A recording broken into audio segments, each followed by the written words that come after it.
Dalalu, en 3 mots-clés, c'est la marque, l'innovation et la rentabilité. En étant installateur chez Dalalu, on peut dégager du chiffre d'affaires, de la marge et nous permettre de gagner notre vie correctement. Là, on est à 6, avec 2 équipes de pause.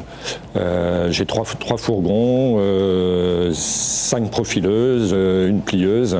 Je fais un chiffre d'affaires de pratiquement 1 million d'euros. Pour moi, c'était important d'intégrer le réseau de Dalalu parce que l'impact de la marque était déjà fort, même si aujourd'hui il est encore vraiment beaucoup plus fort. Mais pour moi, c'était important d'avoir un support. Dalalu m'a apporté aussi quand même des formations techniques sur le produit. J'ai pu aussi me faire former avec d'autres installateurs de Dalalu qui m'ont accueilli avec beaucoup de sympathie et de gentillesse.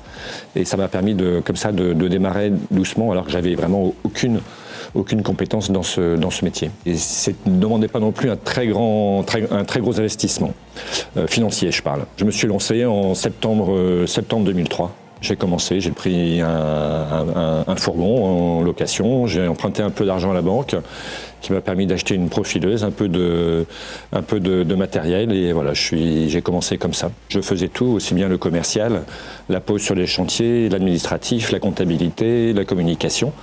J'ai fait ça tout seul pendant 5 ou 6 ans. J'avais, moi, comme atout, le fait d'avoir été commercial pendant plusieurs années. Ça, c'était important pour développer l'activité. Le contact humain est très important. On rencontre plein de gens, même si au début on est tout seul à travailler, on rencontre plein de gens. Les clients d'abord, et ça c'est vraiment le poste le plus important. Même si le produit a plein de qualités, il faut savoir les montrer et les vendre. Après, le contact humain devient aussi important quand on commence à embaucher du personnel.